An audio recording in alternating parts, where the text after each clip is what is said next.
भाग्यशाली है कि सुबह का जो प्रवचन हुआ था हमारे मंदिर के अध्यक्ष मोहन कृपा प्रभु जी ने सनातन गोस्वामी के बारे में विस्तृत और बहुत अद्भुत जानकारियाँ दी थी। उनकी विशेष उन्होंने उनकी लीलाएं जो कृष्ण के साथ मदन मोहन जी की और भी उनका जन्म, उनके कार्यकलाप, सब कुछ बहुत सुंदर तरीके से प्रस्तुत किया था। तो आप सब लोग ज़रूर आज उसको जब वापस जाएं तो अपने YouTube पर देख सकते हैं, उसका आनंद ले सकते हैं, क्योंकि वैष्णवों के बारे में उनकी चर्चा सुनने में बहुत आशीर्वाद मिलता है। और यहाँ तक बताते हैं कि इच्छा पूर्ण करते हैं भगवान, हमारी इच्छाएं हैं उसको भी पूर्ण करते हैं।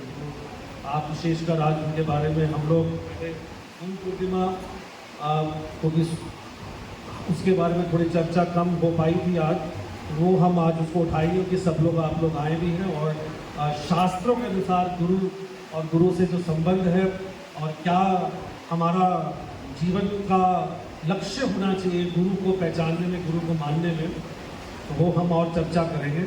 और उसके बाद समय के साथ कुछ सनातन गोस्वामी के बारे में भी चर्चा कर पाएंगे। तो आज मंदिर में पहली बार कितने लोग आए हैं, ज़रा हाथ खड़ा करें। आप सब लोगों का स्वागत है, जो आए हैं बहुत बहुत आप लोगों का धन्यवाद। और जो रेगुलर आते हैं, जो आते रहते मंदिर, वो हाथ खड़ा करें। आप लोग से बहुत बहुत आपका स्वागत है और उससे प्रार्थना है कि आप सब लोग ऐसे आते रहिए। तो प्रभुपाद जी ने 1973 में गुरु शब्द की व्याख्या करी थी तेहरान में। ईरान की राजधानी तेहरान जो है उसमें चर्चा करी थी और शब्द बोला था उन्होंने कि जो गु मतलब अंधकार और रू मतलब प्रकाश, जो अंधकार से प्रकाश की ओर ले जाए उसको क्या कहा जाता है, गुरु कहा जाता है। तो प्रभुपाद जी ने ये उदय किया, हमारे जो इस डिवाइन ग्रेस एसी भक्तिवेदांत स्वामी प्रभुपाद संस्थापक आचार्य इस्कॉन के हैं जो यहाँ पर है, उन्होंने स्कंद पुराण के स्कंद पुराण उत्तरखंड में शिव जी और पार्वती जी आपस में चर्चा कर रहे हैं और गुरु गीता नाम से 17वें श्लोक में लिखा गया है, गुकारश्च अंधकारः स्याद् रुकार तेजः उच्यते। तो क्या कह रहे, रुकार तेजा उच्यते। जो रूप शब्द है वो तेज होता है प्रकाश को, उसी तरह से प्रकाश उत्पन्न करता है ऋषभ जब भू जो अंधकार है भूकारश्च अंधकार, जो भू शब्द है वो अंधकार को करता है। अज्ञात ग्रासकम ब्रह्म गुरुदेव न संशय। ऐसे गुरुदेव जो होते हैं वो हमारे जीवन के अंदर आने चाहिए, जो प्रकाश लेकर आए। अंधकार मतलब जीवन का इग्नोरेंस कहते हैं अंग्रेजी के अंदर, अज्ञानता। मैं ये शरीर हूँ, मेरा सब कुछ इस शरीर से जुड़ा हुआ है, जीवन का अध्याय यही है, इसके बारे में बोला करते हैं। उसी जो बताया गया है कि स्कंद पुराण में उसी समय ये चर्चा भी बताई गई है कि जब जब शिव जी और पार्वती जी आपस में चर्चा करते हैं तो शिव जी गुरु के रूप में पार्वती जी के सामने रहते हैं।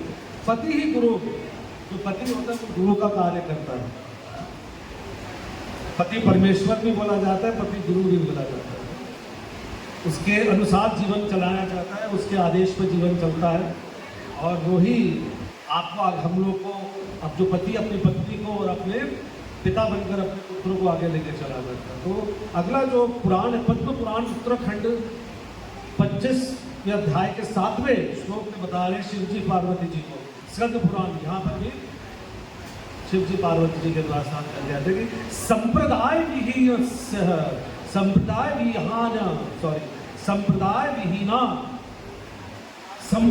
विहीना ये मंत्रास्ते निष्फला मतः अतः कलौ भविष्यन्ति चत्वारा संप्रदायिनः।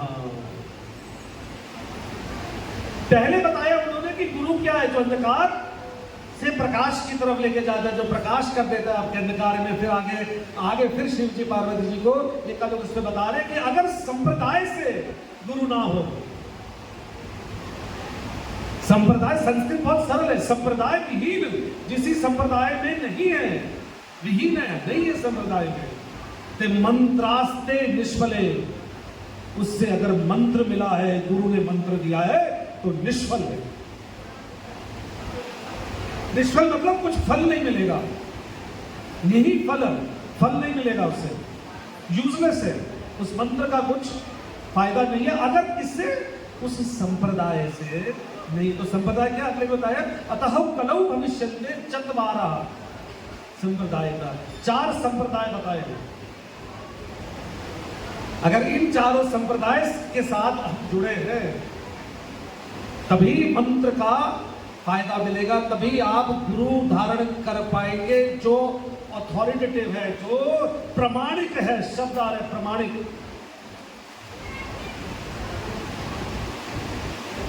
तो 4 संप्रदाय कौन से? पहला है श्री संप्रदाय, जो लक्ष्मी जी से चला हुआ संप्रदाय है, रामानुजाचार्य उसके आचार्य हैं। दूसरा है ब्रह्म संप्रदाय, जो ब्रह्मा जी से चला हुआ संप्रदाय है, मध्वाचार्य उसके आचार्य हैं। रुद्र संप्रदाय, विष्णु स्वामी उसके आचार्य हैं। और कुमार संप्रदाय, जिसके निम्बार्कर आचार्य उसके आचार्य हैं। अगर इन 4 संप्रदाय से अगर हम जुड़ते हैं, गुरु धारण करते हैं, तभी हमारे को मंत्र जो मिलता है, या जो हम ऐसे गुरु के मार्ग बताए हुए मार्ग पे चलते हैं, मार्गदर्शन जहां से मिलता है तभी फायदा है, नहीं तो गुरु का कोई भी कार्य दिया हुआ फायदा नहीं पहुंचाएगा।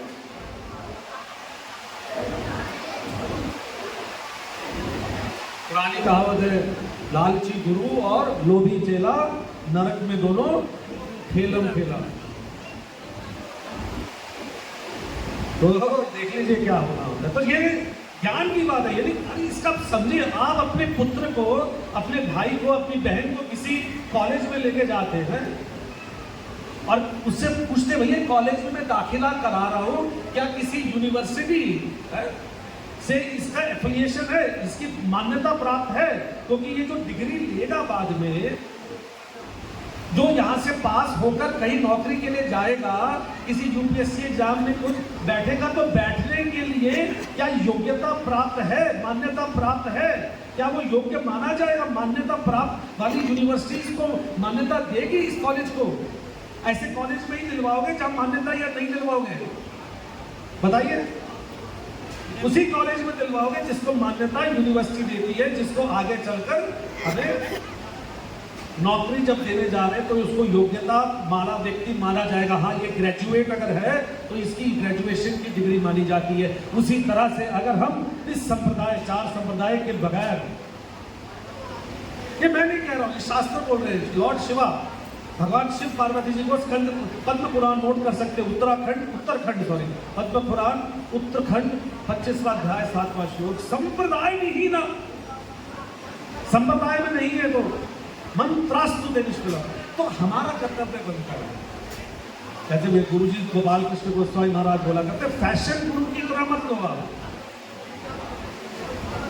गुरु फैशन नहीं है, अरे चलो गुरु धारण कर लो, चलो यार गुरु धारण करो, मंत्र ले लो। आपसे प्रार्थना है, वॉलंटियर्स का साथ दे, सिक्योरिटी का साथ दे, बहस ना करें, आप मर्यादा को धारण करके रखें, हाथ जोड़ के विनती है सब लोगों से, शांति बनाए रखें और कथा में और इसमें आनंद लें उसमें। तो हम लोगों को फैशन की तरह नहीं है, हमें उस गुरु के पास जहाँ जा रहे हैं उनके पास जाके विनीत भाव से प्रणिपात करते हुए, प्रणाम करते हुए पूछना चाहिए कि गुरुदेव, गुरुजी हम आपके साथ जुड़ना चाहते हैं, आप कृपा करके अपना संप्रदाय बताएं। क्या बताएं? संप्रदाय बताएं। अगर वो सच्चे हैं, सारे गुरु वंदनीय हैं, हमारे लिए हाथ जोड़ के हम सबको प्रणाम करते हैं, क्योंकि वो किसी तरह अध्यात्म से तो जोड़ रहे हैं, पर उनके संग में अगर हम लोग ऐसे जुड़ जाते हैं और उनका मंत्र लेते हैं तो कोई फायदा नहीं होता। तो अगर गुरु सच्चा है तो बता देगा मैं इस संप्रदाय से हूं। जैसे जब मैंने अपने गुरु को धारण किया, हितोनियस गोपाल कृष्ण गोस्वामी महाराज को, तो उन्होंने बोला हम ब्रह्म नारदीय गौड़ीय संप्रदाय से जुड़े हुए हैं। किससे जुड़े हैं हम? ब्रह्म नारदीय, ब्रह्मा संप्रदाय, ब्रह्म जी के संप्रदाय है, उससे जुड़े हुए हैं। तो ब्रह्म संप्रदाय क्या है? हरि बोल, सब ध्यान दीजिए, बाकी में मत सोचिए। अगर ध्यान भटकाएंगे तो कोई फायदा नहीं होगा। सारा एकाग्रता यहाँ करिए, जो आज लेके जाएंगे यहाँ से वो बहुत काम का है, बाकी चर्चाएं चलती रहेंगी संसार में। तो ब्रह्म संप्रदाय से इस्कॉन जुड़ा हुआ है, जहां आप लोग बैठे हुए। तो मेरे गुरुदेव जो है वो नित्य लीला प्रवेश जो है वो भी इस्कॉन के वर्तमान आचार्यों में गिने जाते, भी शाश्वत है। तो प्रश्न अगर इस्कॉन पे आता है, इस्कॉन से प्रश्न करते हैं तो स्पष्ट बता देंगे हम इस संप्रदाय से जुड़े हुए हैं। आप साउथ में जाएंगे तो श्री संप्रदाय से, दिव्य देशम, जहाँ दिव्य देशम है, विष्णु जी की पूजा होती है, अर्चना होती है, तो वो श्री संप्रदाय से जुड़े हुए। तो ऐसे जब भी गुरु सच्चा होगा तो गुरु आपको ये बता देगा कि भाई मैं किस संप्रदाय से हूँ और आप मेरे साथ जुड़ेंगे तो क्या करेंगे। तो आज जो गुरु पूर्णिमा है वो व्यास देव जी के याद में कह सकते हैं, उनकी प्रसन्नता में, उनके आविर्भाव के रूप में हम लोग मनाते हैं। तो ये गुरु पूर्णिमा इसीलिए मनाई जाती है, व्यास देव को आदर देने के लिए। तो प्रभुपाद जी इसको बहुत स्पष्ट बताते हैं कि वैदिक ज्ञान जो है वो व्यासदेव के माध्यम से मिलता है। व्यासदेव भगवान कृष्ण के लिखित अवतार, लिटरल इनकारनेशन अंग्रेजी में बोला जाता है।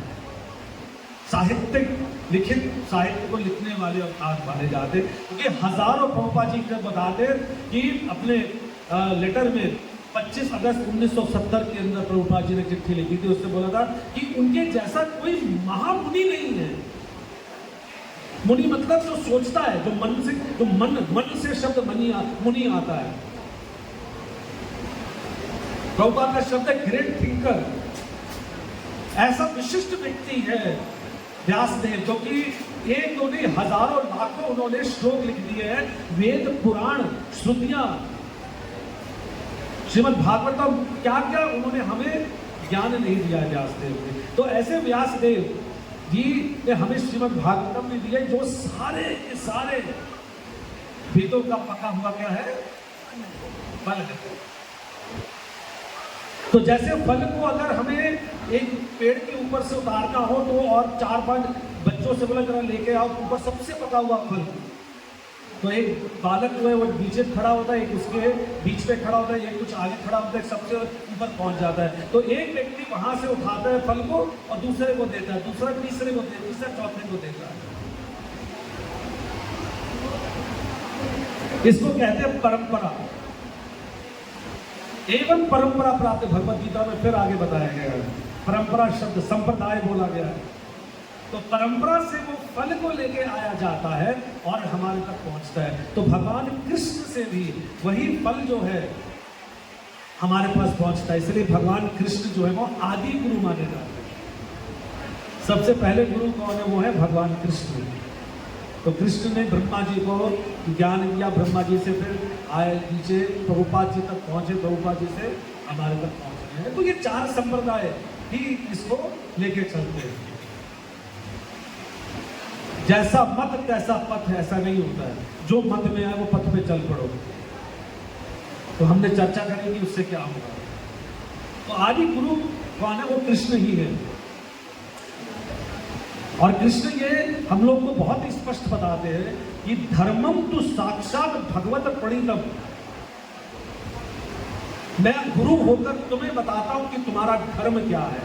वो धर्म क्या है? मन मना भव मद भक्त। तो मेरा अपना मन मुझ में लगा, क्योंकि आदि गुरु मैं हूं।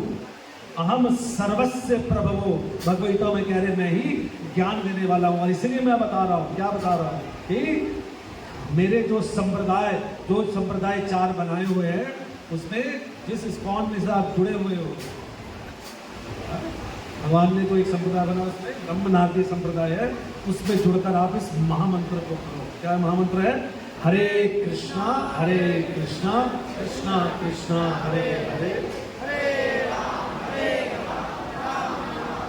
भगवान कृष्ण बहुत लोगों के मुख से बोलेंगे। भगवान कृष्ण जो है वो इन संप्रदाय से जुड़े हुए लोगों के गुरुओं के मुंह से बोलेंगे तो बिल्कुल सही है। अलग अलग मुख से संप्रदाय से जुड़े हुए लोगों से अगर मुख से सुनोगे क्यों सुन सक के फायदा है, क्योंकि उन सबका लक्ष्य एक है। ये चार संप्रदाय कृष्ण की तरफ लेके जाते हैं, राम की तरफ लेके जाते हैं, विष्णु की तरफ लेके जाते हैं। सात्विक पुराणों का बारे में बताते हैं, राजसिक और तामसिक पुराण के बारे में भेद को अलग अलग कर देते हैं।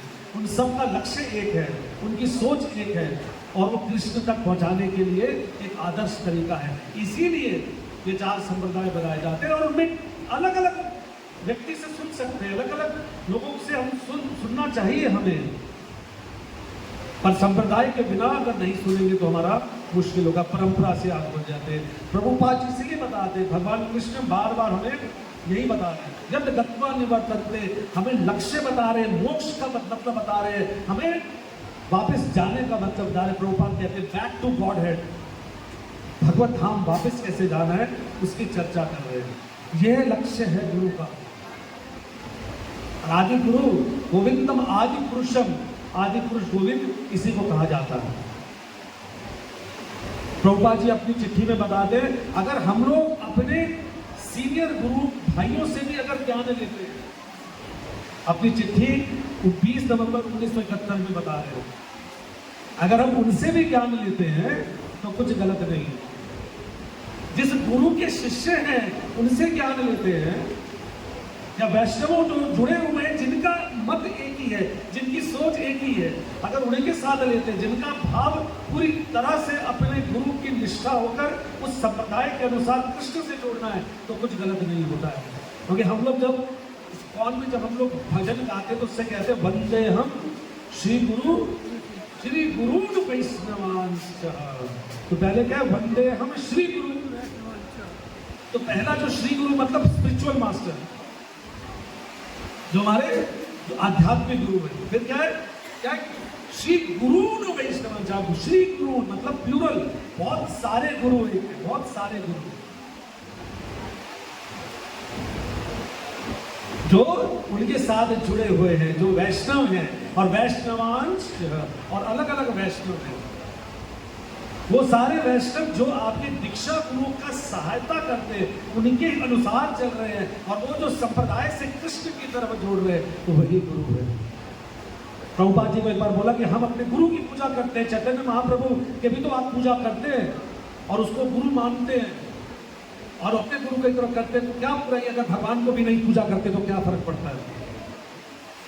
अगर भगवान को भी नहीं करते पर गुरु को हम भगवान की तरह मानते तो क्या होता है? तो प्रभुपाद ऐसा सटीक उत्तर देके शब्द बोलते, स्मैश कर देते हैं, बोलते हैं हम चैतन्य महाप्रभु के साथ कृष्ण को मानते हैं, हम अपने गुरु को कृष्ण के एक सेवक दास मानते हैं, उसके माध्यम से उसका प्रतिनिधि मानते हुए कृष्ण तक जाते हैं, कृष्ण को ही परम भगवान मानते हैं। इसीलिए हम कृष्ण को ही परम होते हुए कृष्ण को अलग नहीं मानते, वो सब लोग उनके दास है ये मानते हैं। कृष्णास्तु भगवान स्वयं इसी को मानते हैं, शास्त्रों से अलग नहीं बोलते हैं, तो गुरु है। तो बहुत सारे श्री गुरु ने वैष्णवांश बोला जा रहा है, बहुत सारे गुरु होते। प्रभुपाद हम शब्द जो बोल रहे हैं बार बार, बात होते चरणों में और प्रभु होते बहुत सारे भक्त। जैसे प्रभु एक शब्द, जब हम किसी इस्कॉन में प्रभु बोल रहे हैं तो जैसे बाहर कॉर्पोरेट में या बाहर जब कहीं जाते तो सर बोलते हैं किसी में, सर, तो यहाँ प्रभु मतलब सर है। तो बहुत सारे प्रभु जो है वो पाद उनके चरणों में बैठे हुए हैं, तो वो भी उतने ही हमारे लिए क्या है, वंदनीय है, क्योंकि वो सब अपने प्रभु उसी जो आचार्य है उनके अनुसार चल रहे हैं, उनको प्रसन्न कर रहे हैं। और शास्त्र में इतने सुंदर तरीके से ये आचार्य बताते हैं, अगर हमें कहीं से ज्ञान मिलता है, एक से मिलता है, दो से मिलता है, जो संप्रदाय में है, जिनका लक्ष्य कृष्ण तक पहुंचाने का है, तो क्या फर्क पड़ता है अगर सबके सब हमें कृष्ण की तरफ लेके जा रहे हैं? तो जहाँ से भी ज्ञान मिल रहा है, अगर वो संप्रदाय में है, गुरु को मान रहे हैं, तब हमें ज्ञान लेने में पीछे नहीं हटना चाहिए।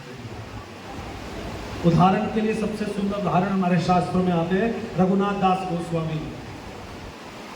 आप लोग हैरान हो जाएंगे कितने सारे गुरुओं से जो वैष्णव परंपरा में अपने उनसे जुड़े हुए थे, सबसे पहले यदुनंदन आचार्य उनके जो थे उनसे उन्होंने दीक्षा ली थी, रघुनाथ दास। और उनके जो फैमिली के वो स्पिरिचुअल मास्टर थे बोले जाते हैं, उनके परिवार से गुरु थे उनके। फिर उन्होंने बलराम आचार्य जो उनके फैमिली के प्रीस्ट थे, पुजारी माने जाते हैं, जैसे फैमिली डॉक्टर होता है, फैमिली प्रीस्ट बोले जाते हैं, वो थे बलराम आचार्य। और बलराम आचार्य और यदुनंदन आचार्य हरिदास ठाकुर जी के साथ में जुड़े हुए थे। तो रघुनाथ दास गोस्वामी फिर हरिदास ठाकुर जी से जुड़कर उनसे ज्ञान लेते हैं। फिर नित्यानंद भगवान बलराम जी आते हैं, उनके साथ पानी हड्डी में जाकर वहां पर ज्ञान लेते हैं। और फिर भगवान चैतन्य जब उनको अपनाते हैं तो स्वरूप दामोदर गोस्वामी के साथ उनको जोड़ते हैं और उनके पर्सनल एसोसिएट, उनके पर्सनल सेक्रेटरी के रूप में वो कार्य करते हैं। तो कहीं से भी हम ये आंखें खोले, आज हम यहाँ से गुरु पूर्णिमा में ये ज्ञान लेके जाए, क्योंकि ऐसा नहीं है कि भेड़ बकरियों की तरह हमारा जीवन है। जैसे एक भेड़ कट रही है तो जितनी भेड़ें उसके पीछे चलती हैं, वो कट रही है तो वो भी साथ में कटना शुरू कर देती है। एक भेड़ नीचे गिरती है तो बाकी सारी भेड़ें भी उसके पीछे चलते हुए गिर जाती। नहीं, धर्मेण बिना पशु भी समान। अगर धर्म नहीं है तो हम पशु के समान है। और हमने क्या चर्चा करी, धर्मम तो साक्षात भगवत प्रणीतम। तो धर्म क्या है, तो भगवान के मुख से निकला है। और भगवान कौन है, जो अपने आप को बता रहे कि हम परंपरा प्राप्ति इस संप्रदाय के साथ जुड़े रहो। संप्रदाय भी ही ना, संप्रदाय को ना त्यागना, संप्रदाय से ही जुड़े रहना। इस ज्ञान को लेकर जाए, प्रश्न करें। हमारे सारे शास्त्र को दोनों जो आज हमने पद्म पुराण और स्कंद पुराण की चर्चा जो करी है, उनमें प्रश्न किसके हैं, पार्वती माता के। और उत्तर कौन दे रहे हैं, शिव जी उत्तर दे रहे हैं। भगवत गीता प्रश्न किसके हैं, किसके प्रश्न करते भगवत गीता में, अर्जुन। और उत्तर कौन दे रहे हैं, हमारे प्रश्न। तो प्रश्न उत्तर जरूरी है, इसीलिए जिसके पास हम जाएं, जिससे आकृष्ट हो रहे हैं, उनसे पूछे संप्रदाय के बारे में, परंपरा के बारे में। तो गुरु पूर्णिमा का अर्थ सार्थक होगा। गुरु पूर्णिमा व्यासदेव बहुत प्रसन्न होंगे, व्यासदेव की बड़ी कृपा मिलेगी। ऐसे गुरु पूर्णिमा के एक बहुत आज के दिन ही सनातन गोस्वामी ने अपना शरीर छोड़ा था। और बताते हैं कि वो पूरे वृंदावन के शिक्षा गुरु थे। लोग जानते नहीं है, पर वृंदावन को बसाने वाले, या वृंदावन को दूसरे शब्दों में हम बोले कि वो जो तीर्थ लुप्त हो गए थे, राधा कुंड, श्याम कुंड, विभिन्न लीला स्थलियां जो गुम हो गई थी, वो जो आज हम लोग जाते हैं और देखते हैं, वो पेड़ देखते हैं जहाँ से कृष्ण भगवान कालिया सर्प को मारा था, कूद लगाई थी, वो राधा कुंड, श्याम कुंड, जहाँ पर गोवर्धन, गिरी गोवर्धन है, उसके बारे में चर्चा करते, उसको बसाने, उसको ढूंढने वाले, उसको स्थापित करने वाले स्वयं सनातन गोस्वामी और रूप गोस्वामी थे, जिसकी मैंने चर्चा करी कि सुबह और सुंदर तरीके से हमारे अध्यक्ष इसके बारे में चर्चा करिए। तो वो गुरु पूर्णिमा आज के दिन ही, उसी गुरु पूर्णिमा के दिन उन्होंने पूरे अपने भगवान के साथ वो नित्य लीला प्रविष्ट हुए थे। और लवंग मंजरी के रूप में, या रति मंजरी कभी कभी बोला जाता है, उनके रूप में उन्होंने अपने शरीर को वापस, अपने आध्यात्मिक शरीर को प्राप्त किया था। वो परिक्रमा करते थे रोज के रोज, हर रोज परिक्रमा किया करते थे गिरि गोवर्धन की। इसीलिए अंत समय में भी जब उनके शरीर, उन्होंने अपना ध्यान लगा लिया था, नित्य लीला प्रविष्ट हो गए थे, तो उनको लेके परिक्रमा की गई। और फिर चर्चा हुई कि उनको कहाँ पर, उनके साथ उनके जो सबसे शुद्ध शरीर समाधि कहाँ पे रखी जाए। तो जीव गोस्वामी जो उनके भतीजे भी बोले जाते हैं, उन्होंने ये निश्चित किया कि मदन मोहन मंदिर, मदन मोहन विग्रह है, उनके पास में उनको ले जाया जाए। और वहीं पर फिर उनकी, अभी भी हम लोग जाएंगे तो मिला जाकर समाधि है वहीं पर। तो सनातन गोस्वामी को बहुत हमारे, हमको समझना चाहिए, लोग जानते नहीं हैं कि जो हरे कृष्णा कृष्णा कृष्णा हरे हरे, हरे राम राम राम हरे हरे। इस मंत्र का उच्चारण करते हुए चैतन्य महाप्रभु के आदेश में पूरी विभिन्न लीला स्थलियों को ढूंढने वाले रूप गोस्वामी के सामने अपने छोटे भाई रूप गोस्वामी के साथ उन्होंने कहाँ कहाँ जाकर हमारे पे विशेष कृपा नहीं करी। जो वृंदावन दिख रहा है वो उन्हीं की कृपा से दिख रहा है।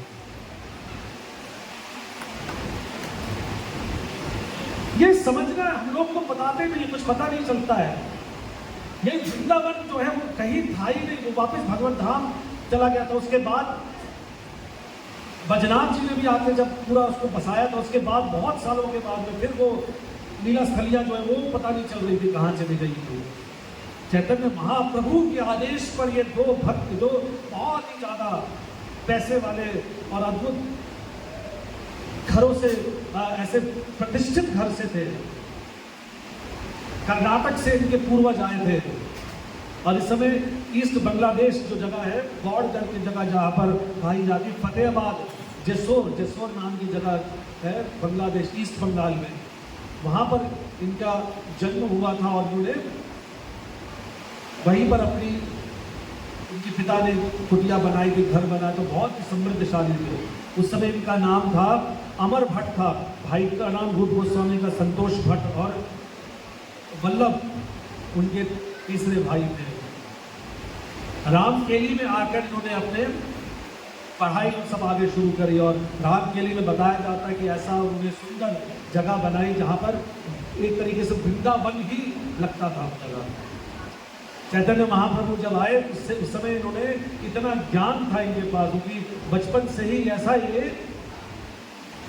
अपने बुद्धि की और ज्ञान के बल पर हर जगह इनका नाम हुआ करता था, सनातन गोस्वामी का। तो इनको जो वहाँ के सुल्तान थे बंगाल के, अलाउद्दीन हुसैन शाह, उन्होंने अपने यहाँ पर इनको चीफ सेक्रेटरी बोले जाते हैं वो रखा था। और इनका नाम बना था सकार मलिक, ये सॉरी फाइनेंस मिनिस्टर थे, रेवेन्यू मिनिस्टर था, वित्त मंत्री के रूप में मुसलमान इनको पदवी मिली थी, सकार मलिक। और रूप गोस्वामी का नाम था कबीर खास। तो ये दोनों भाई इसमें लगे रहते थे और बहुत नाम और प्रतिष्ठा हो रही थी। तो हिंदुओं ने एक तरीके से इनको अलग कर दिया था, क्योंकि मुसलमान की सेवा में वो पूरे तरह रत हो गए थे। तो चैतन्य महाप्रभु से जब मिले तो बताते कि इनका जीवन ही बदल गया। चैतन्य महाप्रभु ने इनका नाम स्वरूप सनातन और अनुपम नाम रखा गया। रूप गोस्वामी को ज्ञान मिला, उन्होंने त्याग पत्र देके चले गए। सनातन गोस्वामी ने समय देखकर अपने ही घर में भगवान की भागवतम की चर्चा शुरू कर दी, अपने कार्य को छोड़ दिया, अपने पद में ज़्यादा ध्यान ना देते हुए घर में रहने लगे। तो हुसैन शाह को बार बार बुलाते थे, आ नहीं रहे थे, तो वो खुद गए और देखा कि ये तो घर में स्वस्थ है। इन्होंने तो क्या दिया होता, लीव एप्लीकेशन दी, सिक्किम लीव, मैं बीमार हूँ, मैं आ नहीं सकता। तो उन्होंने इनको बोला तुम्हें आना पड़ेगा, बार बार आग्रह किया, जब नहीं माने तो उनको जेल में डाल दिया। कैसे इनका जीवन समझिए। वृंदावन पहुंचने से पहले वृंदावन की ये गलियों को, ये कुंज गलियों को, ये निधि कुंज को, ये ऐसे ऐसे अद्भुत स्थलियां जो हम लोग के सामने हैं, लीला स्थलियों को हमारे सामने प्रस्तुत कराए। आप कुछ विचार को करो कि कहाँ से आए ये चीजें, जिन्होंने इनको ढूंढा, जिन्होंने इनके बारे में विख्यात किया, जिन्होंने इन जगहों के बारे में लाकर हम लोग को आज हम दर्शन कर पा रहे हैं, हम लोग उन्हीं को भूले हुए हैं। ऐसे सनातन गोस्वामी हैं, ऐसे रूप गोस्वामी हैं, ऐसे उनके चरणों में शत शत प्रणाम करना चाहिए, ऐसे उनकी तिरोभाव पर उनको मनन करना चाहिए, उनका चिंतन करना चाहिए, उनसे कृपा माननी चाहिए। और इतने दयालु हैं ये वैष्णव, इतने प्यारे हैं ये ठाकुर, वैसे वैष्णव ठाकुर की हमारी ऊपर विशेष कृपा किया करते हैं। तो उन्होंने जेल में जब उनके रखे हुए थे तो रूप गोस्वामी ने उनको धन प्राप्त करवाया और उन्होंने किसी तरह से उस वहाँ के जेलर को रिश्वत देके बाहर निकले। यहाँ रिश्वत का फायदा है, रिश्वत देना लेना दोनों गलत है बोला जाता है, पर यह रिश्वत जो कृष्ण भक्ति के लिए कृष्ण तक पहुँचा रहे हैं, उन्होंने उस धन को उपयोग किया उनके लिए साथ में। और चैतन्य महाप्रभु के आदेश के बाद वो पहुंच गए वृंदावन। और वृंदावन जाकर उन्होंने अपने भाई के साथ लीला स्थलियों को ढूंढना शुरू किया। और बताते हैं कि जो श्याम कुंड और राधा कुंड चैतन्य महाप्रभु ने पहले आइडिया दे दिया था कि दो ये पॉन्ड्स हैं, ये लग रहे हैं ऐसे, पर उसको पूरी तरह से स्थापित करना, मतलब उसको जागृत कर देना, उसको मेंटेन करने का सारा कार्य इन्होंने किया। और ये मधुकरी किया करते थे, गोवर्धन की परिक्रमा किया करा करते थे, और भगवान के साथ इनका बड़ा सुंदर प्रेम का संबंध हुआ करा करता था। यहाँ तक बताते थे कि मदन मोहन जी, सुबह प्रभु जी ने बड़ी सुंदर इसके बारे में चित्रण किया है, मैं संक्षेप में आपके सामने रख रहा हूँ कि बड़ी मधुर लीला थी कि उन्होंने मदन मोहन जी उनको दामोदर चौबे नाम के एक व्यक्ति थे, मथुरा के पंडित थे, तो जिनके घर में मदन और सदन, मदन मोहन जी थे और उनके जो मदन मोहन विग्रह भगवान थे, स्वयं भगवान, उनको अपनी गोद में बिठाकर जो चौबाइन थी, चौबे की पत्नी चौबाइन बोला जाता, चौबाइन थी, एक तरफ अपने पुत्र सदन को बिठाती थी, एक अपने अपने गोद में मदन मोहन को बिठाती थी और भोजन किया कराया करती थी। तो लंबी कथा न करते हुए उनके आग्रह पर उन्होंने मदन मोहन के साथ उनके इस प्रेम संबंध को देख के नतमस्तक हुए, बहुत प्रसन्नता दिखाई, और फिर उनसे जब आग्रह किया तो बड़े प्रेम के साथ उन्होंने उन चौबाइन ने मदन मोहन जी को इनको दे दिया कि आप ले जाएं साथ में। तो ये उनको लेके अपने साथ चला करते थे, पर मदन मोहन जी के साथ इन्होंने एक पैक्ट करा था, एक वायदा किया था कि मैं एक सन्यासी हूँ, मैं साधु हूँ, मैं तुम्हारे नखरे सह नहीं सकता, तुम तो संसार के स्वामी हो, तुम तो 56 भोग करने वाले हो, मैं साधु हूं, मैं क्या खाता हूं, मैं तो आटे को पानी में डाल के गट्टे बना के खा लेता हूं, तुम बिल्कुल मेरे साथ अगर चलना है तो शर्तें माननी पड़ेगी। आनंद बोलिए ठीक है, कैसे तुम रखो। एक दिन 2 दिन रोज मदन मोहन जी को वही मधुकरी करी, जो रोटी मिली खाई, जो नहीं मिला चावल के अंदर पानी, आटे पानी डाला, छोटे कुत्ते बनाए और खिलाए। मदन मोहन जी का मन और प्यास बेचारों की बड़ी होती थी, बोले सनातन कब तक चलेगा ये है? चल और कुछ नहीं, कि गड्ढे में कुछ नमक तो डाल दिया कर, गले के नीचे नहीं उतरता है। 56 भोग खाने वाले गोवर्धनधारी अन्नकूट में पहाड़ के पहाड़ खा गए, जो अन्न के पहाड़ थे वो खा रहे थे, चावल खा रहे थे, उनको गट्टों में एक वैष्णव के साथ, एक भक्त के साथ इतने प्रेमी हैं जो केवल प्रेम को मानते हैं, झूठे हुए बेर के लिए जो बोला जाता है वो खाने को तत्पर हो जाते हैं। जबकि वाल्मीकि रामायण में उसका चर्चा अलग तरीके से दी हुई है।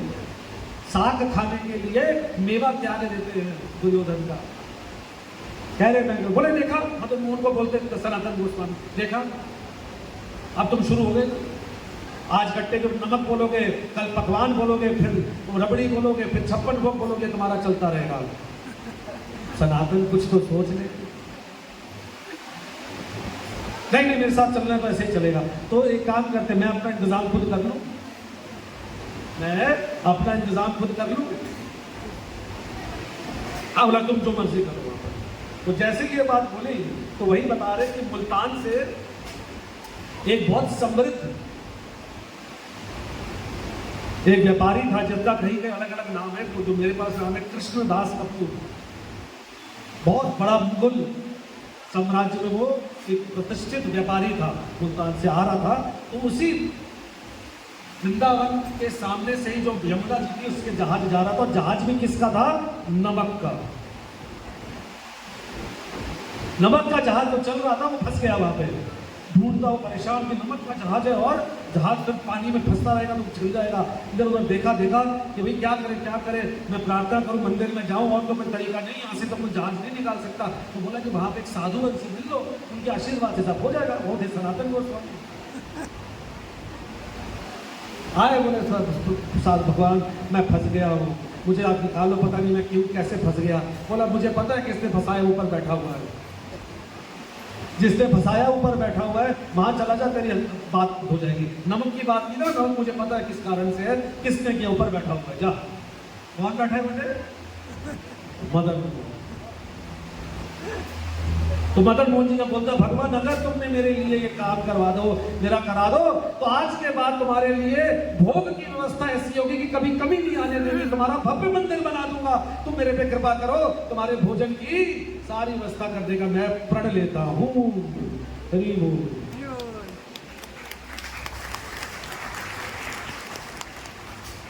इतना बोला ही था कि नाव जो बड़ी थी, जहाज था, वो एकदम वहां से पानी में जो फंसा हुआ था वहां से निकल गया और वो चला गया अपने वायदे के अनुसार। उन्होंने बहुत अद्भुत प्रतिष्ठित मंदिर बनाया, जो उस समय बहुत बड़ा माना जाता था मंदिर, और अभी भी उसका रूप हम देख सकते हैं, मदन मोहन मंदिर। तो ऐसे मदन मोहन भगवान को बहुत प्रिय थे जीव गोस्वामी, और वो सनातन गोस्वामी, और सनातन गोस्वामी को बताते हैं उनका हृदय बहुत ज़्यादा प्रेमी हो। रूप गोस्वामी बड़े सरल भाव के थे, और ये वैष्णव जो है सनातन गोस्वामी, समय के अनुसार और वैष्णव परंपरा को स्थापित करने के लिए इनके अंदर बड़े सारे गुण थे, और समय के अनुसार इनके अंदर ये बड़ी ज्ञान था इनके अंदर, कैसे पूरे संप्रदाय वैष्णव संप्रदाय को रखा गया। तो कितना समय? 2:10 टोटल। आप लोग कथा सुनते रहेंगे, आनंद आ रहा है? तो प्रभु जी ने समय और थोड़ा सा दिया, तो हम चर्चा आगे बढ़ाते जा रहे हैं। तो जैसे मैंने बताया, उनके अंदर बड़ा ज्ञान का सब था।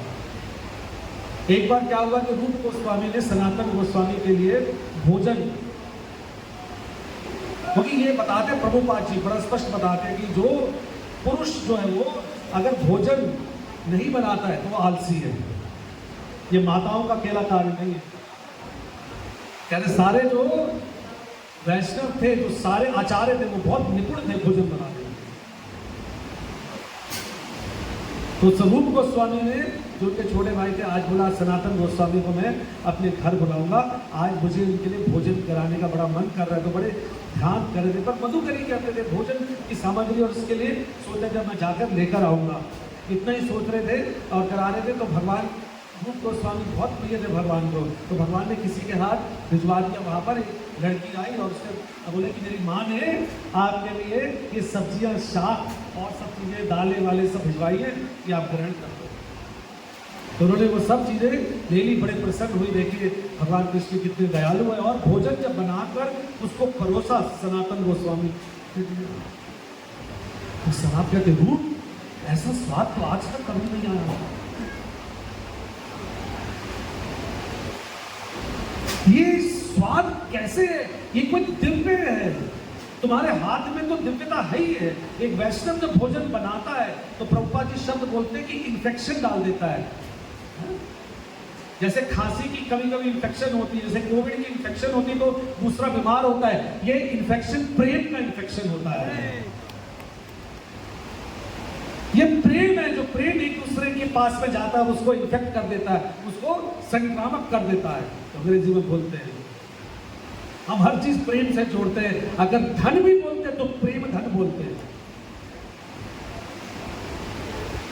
चाकू भी जो है वो हम लोग अपने डीटी के कहीं पे भी बोला जाता है, चाकू शब्द नहीं कहते, प्रेम कटार बोलते हैं।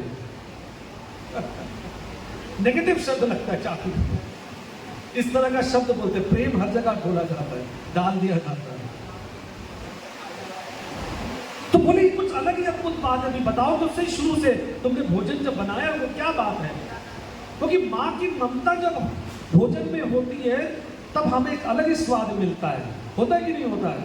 बीवी का भोजन बहुत अच्छा होता है, पर माँ की ममता में क्या बात होती है? पर ज्यादा अगर माँ की ममता का तारीफ करेंगे तो घर में उत्पात हो जाता है। कितना हंस रहे हैं? सही बात है, होता है। पर माँ की ममता की अलग बात होती है, क्योंकि ऊर्जा, जिसको कहते हैं ऊर्जा, एनर्जी, ममता तो कहते हैं। जो ऊर्जा होती है, एनर्जी होती है, वो भोजन में जाती है। उसी तरह जब वैष्णव भोजन बनाते हैं तो उसकी ऊर्जा जाती है। तो हम लोग भी जो कार्यक्रम बताया था, हम लोग जो बच्चों को भोजन कराते हैं तो उसको ठाकुर जी जगन्नाथ जी को भोग लगाकर, जो हम लोग इस पूरे राधा पार्षद के मंदिर की अध्यक्षता में चला रहे हैं, 2.5 लाख बच्चों को रोज भोजन जाता है भगवान का प्रसाद, जिनके बाद उनकी चेतना शुद्ध होती है, क्योंकि भगवान जगन्नाथ को भोग लगा हुआ जाता है।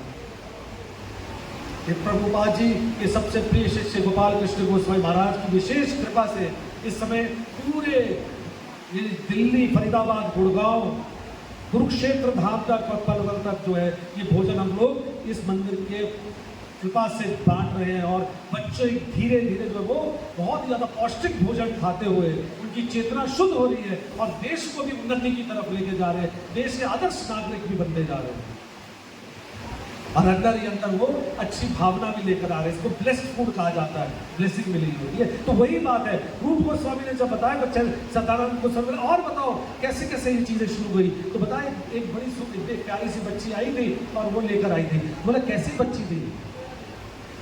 तो जब उन्होंने उसका बताना शुरू किया कि बहुत ही प्यारी लाली थी, गुड़िया थी और इस तरह से उसने जो है ऐसे कपड़े पहने हुए थे, ऐसा रूप था, ये था। अब देखिए एक वैष्णव अगर बता रहा है, एक विरक्त व्यक्ति भी एक माता का दर्शन करते हुए उसके रूप को बता रहा है, तो ये नहीं है कि वो उसको बोलता नहीं नहीं नहीं ये तो माया है, माया से दूर रखो, उसकी रूप मत देखो। आपके सामने माता आती है, आपके सामने स्त्री आती है, आपने देखा और देखकर बस ध्यान वहीं पर निकल के चलेगा आगे। अगर आप वापस मुड़कर उसको देखते हो तब आपके अंदर बोला जाता है कि आपने उसका रस लेने का प्रयास कर रहे हो, आप दर्शन में आपके खोट है, तब गलत होता है। अगर सामने व्यक्ति आ जाता तो क्या गलत है? उसी तरह से उन वैष्णवों को देखो ना, वो पूरा रूप बता रहे हैं और जैसे रूप का बखान किया तो सनातन गोस्वामी ने सर पकड़ लिया, बोले ये तो और कोई नहीं, ये तो लाडली चू राधा रानी थी, ये तो स्वयं सनातन गोस्वामी पहचान रहे। बोला ये और कोई नहीं, ये तो लाडली नहीं, तो राधा रानी किशोरी जी आई हुई थी। अरे तूने तो सनातन कह रहे पूरे रूप, तूने तो राधा रानी का स्वयं दर्शन करा के उनके हाथों से सेवा ले ली। और कैसी तेरी बात है, तू क्या राधा रानी से सेवा लेगा क्या? तो बोलते नहीं मैं भगवान नहीं प्रभु मैं क्या करूं, खुद आ गई, अब खुद देना चाह रही तो मैं क्या करूंगा। तो दोनों हंसते रहे, बात करते रहे, पर राधा रानी स्वयं आ जाती है। इन सनातन गोस्वामी पहचानने वाले हैं।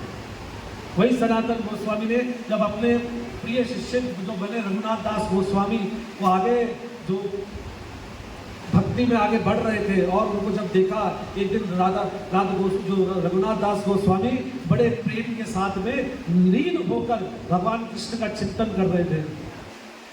एक पेड़ के नीचे पास में बैठे हुए थे और धूप बहुत तेजी से आ रही थी, धूप थी, बहुत गर्मी का समय था। तो सनातन गोस्वामी ने दूर से देखा कि धूप से बचाने के लिए राधा रानी राधा कुंड के पास अपने आंचल को सामने रखकर धूप से बचा रही थी वैष्णव को।